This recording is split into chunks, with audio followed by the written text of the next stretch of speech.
Selamat pagi Ibu dan teman-teman semuanya. Perkenalkan, nama saya Baby Paulina Febrianti dengan NIM 24302021300018. Saya mahasiswa dari Universitas Palangkaraya, Fakultas Keguruan dan Ilmu Pendidikan, Prodi Pendidikan Guru Pendidikan Anak Usia Dini.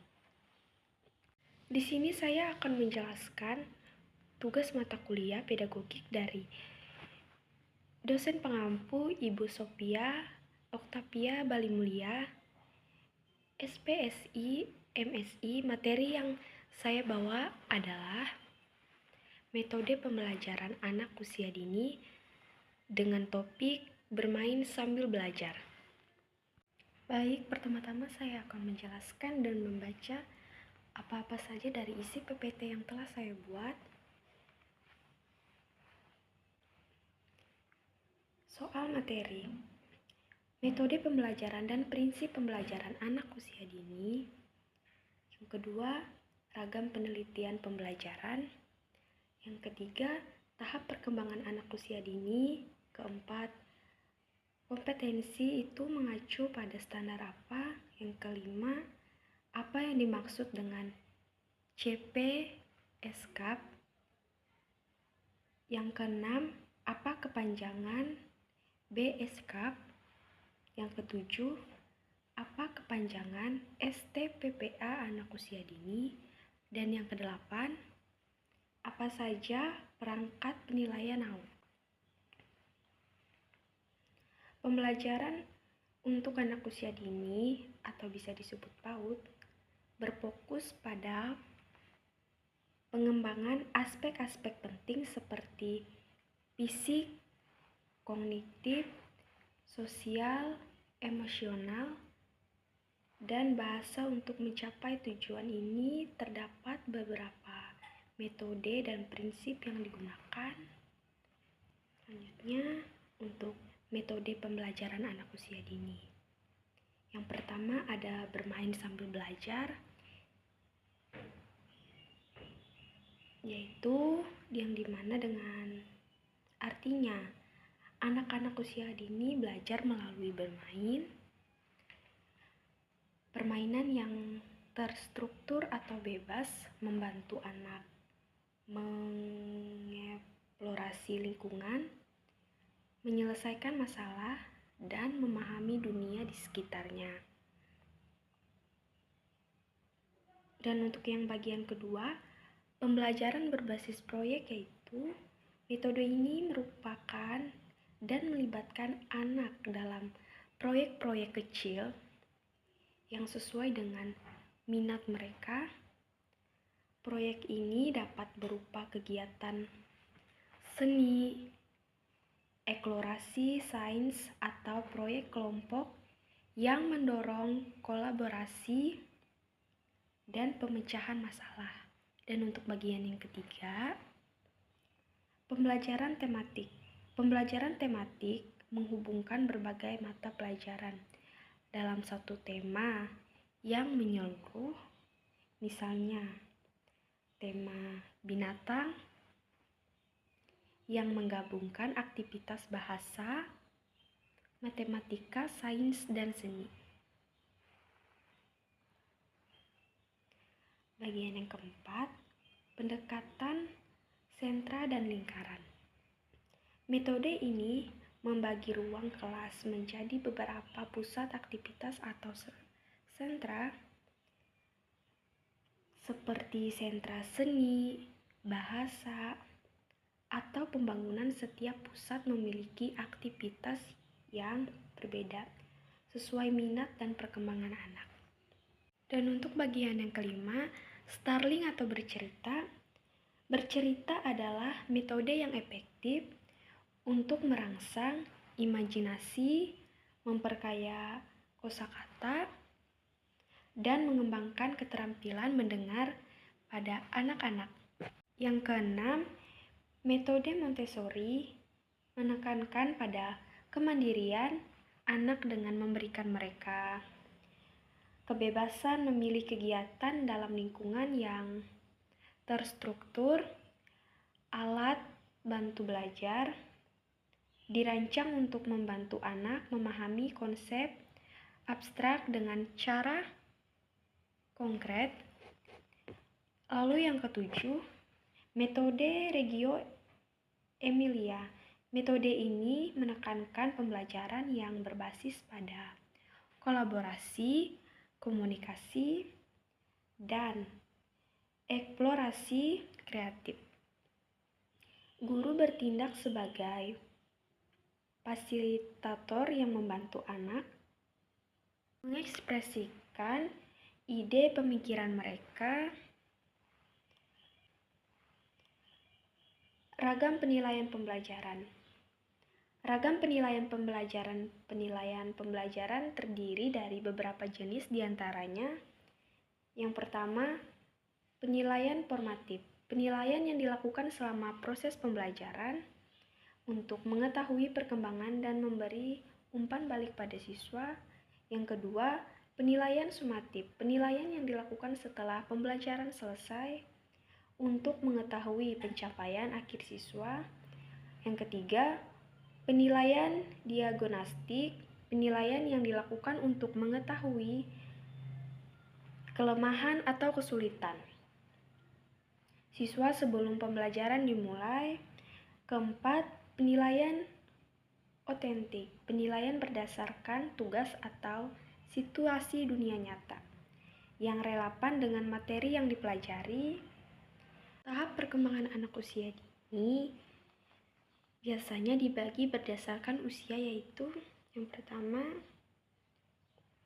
usia 0 sampai 2 tahun, infansi, anak mulai belajar mengembangkan sensorik dan motorik. Yang kedua, usia 2 sampai 4 tahun, toddler, anak mulai mengembangkan kemampuan bahasa dan kognitif. Yang ketiga, usia 4 sampai 6 tahun, preschooler, anak semakin berkembang dalam kemampuan sosial, emosional, serta bahasa. Lalu yang keempat, usia 6 sampai 8 tahun, early school age, anak mulai mengembangkan kemampuan berpikir logis dan akademis. Kompetensi itu mengacu pada standar apa? Kompetensi dalam pendidikan biasanya mengacu pada standar kompetensi lulusan SKL yang ditetapkan oleh pemerintah atau lembaga pendidikan. SKL ini mencakup kemampuan yang harus dimiliki oleh peserta didik setelah menyelesaikan suatu jenjang pendidikan.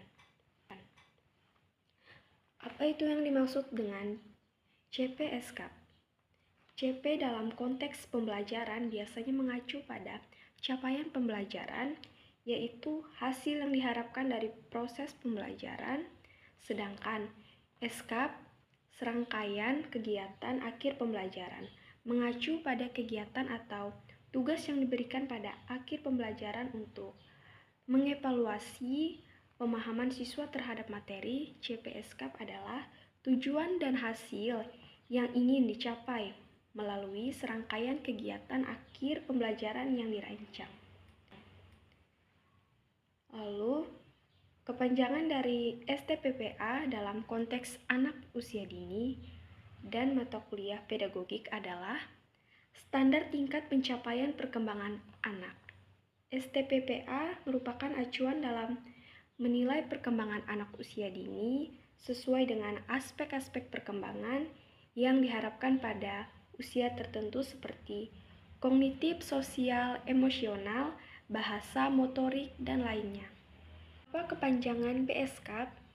BSKAP dalam konteks mata kuliah pedagogik adalah singkatan dari Badan Standar Kurikulum dan Asesmen Pendidikan. BSKAP merupakan bagian dari Kementerian Pendidikan, Kebudayaan, Riset, dan Teknologi yang bertanggung jawab dalam menyusun standar pendidikan, kurikulum, serta asemen di Indonesia. Lalu, apa saja perangkat penilaian AUT? Ada 4 jenis penilaian yang bisa dilakukan. Yang pertama, penilaian formatif mengukur kemajuan anak selama proses pembelajaran melalui observasi, diskusi, dan penilaian informal. Lalu yang kedua, informasi penilaian sumatif. Sumatif menilai pencapaian anak setelah periode tertentu seperti akhir semester, bisa dilakukan tes atau tugas. Yang ketiga, penilaian autentik melibatkan pengamatan langsung terhadap aktivitas sehari-hari anak untuk melihat penerapan pengetahuan dalam situasi nyata. Lalu yang keempat, penilaian berbasis kinerja mengamati bagaimana anak menyelesaikan tugas atau proyek untuk menilai keterampilan dan pemahaman mereka. Next, sekian dari presentasi saya. Dari presentasi yang saya jelaskan dari tugas pedagogik, saya akan mengambil metode pembelajaran anak usia dini dengan topik bermain sambil belajar. Judul metode pembelajaran anak usia dini dengan tema belajar sambil bermain. Metode belajar sambil bermain, salah satu metode yang paling efektif adalah belajar sambil bermain, di mana anak dapat belajar berbagai keterampilan melalui aktivitas yang menyenangkan. Dan yang kedua, konsep belajar sambil bermain. Definisi belajar sambil bermain adalah pendekatan yang menggabungkan proses belajar dengan kegiatan bermain yang terstruktur atau spontan.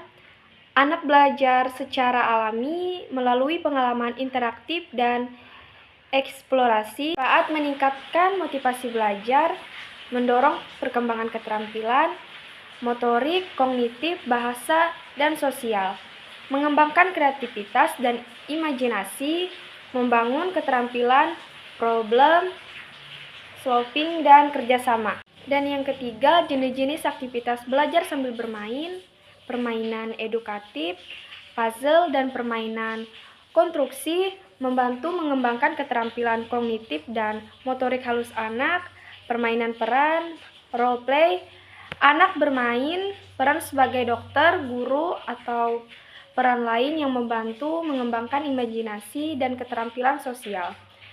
Aktivitas seni dan kerajinan, mendorong kreativitas dan ekspresi diri melalui menggambar, mewarnai, atau membuat kerajinan tangan.